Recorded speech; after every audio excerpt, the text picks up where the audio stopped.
Hello everyone and welcome to Portal 64, your gateway to my top 5 games. I'm just gonna throw this out the window. Even though these are my top 5 games, I'm not including any games that were remastered from older games. These are entirely new entries, and there's also been a lot of games I've missed. So if there's a game that wasn't on this list that you think should be, let me know down in the comments below. And with that out of the way, let's begin. Flashing in at number 5 is Splatoon 2. This was one of my favorite creative multiplayer games in a long time.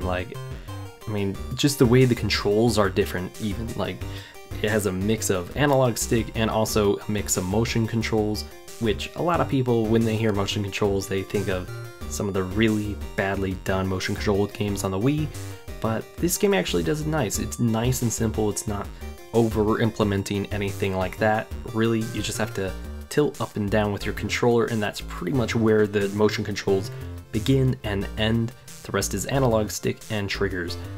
But also the way to win is obviously not by getting the kills. As you can see in this match, I am covering a lot of the ground. It's because a lot of people don't cover the spawn area. This game also gives you a lot of cool power-ups, and it has a lot of really fun style. It's nothing you could really ever feel bad about whether you win or lose. Nintendo has brought in a really amazing campaign mode with it, where there's a lot of the most entertaining and creative level designs I have seen in a long time.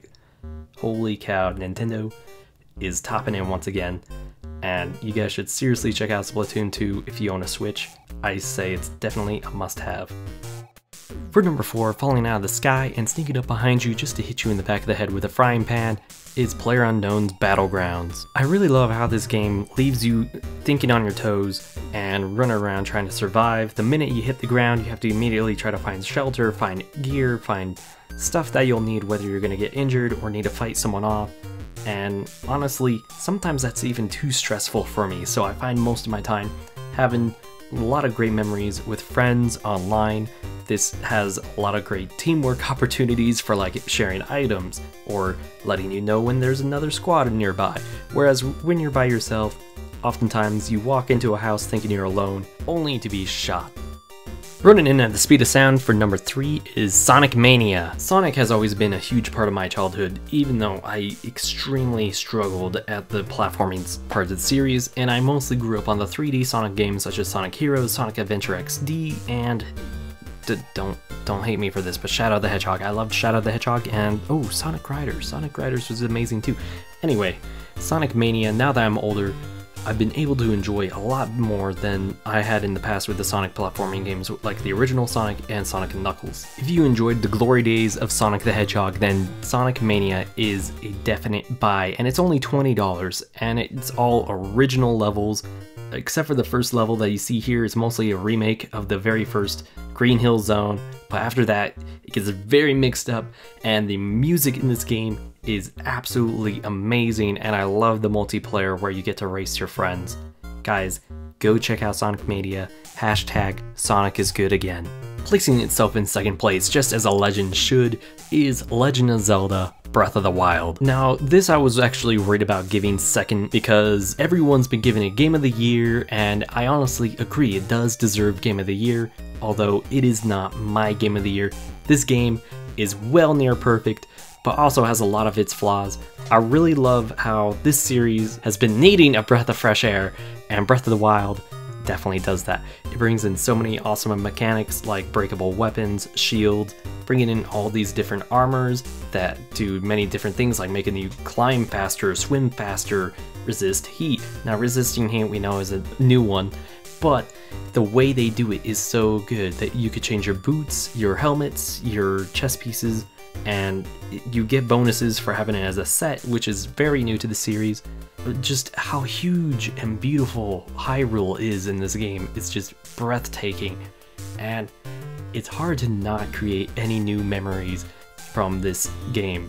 It's amazing that Zelda, as old as it is still bringing new experiences to everyone, and for that, it is definitely one of the best games of 2017. Coming in as my Game of the Year, you didn't see it coming, I didn't see it coming, a lot of people didn't expect to see this coming. It came in like a phantom and stole our hearts as a thief. It is our beautiful and red Persona 5.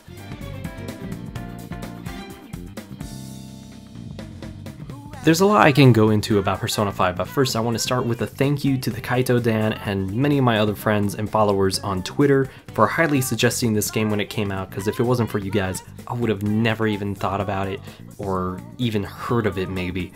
So thank you guys so much. I discovered this game when I had some downtime earlier this year. I had a throat surgery and I really needed something new to play, and Persona 5 was my medicine. Like, holy crap, this game sucked me in. I played it for 9 hours straight on my first day, and that didn't even put a dent into the first palace of the game. There is so much content to this game and so many layers. You're gonna be blown out of your mind with how much there is in this game, with the life simulator, bonding with characters, RPG elements, and story.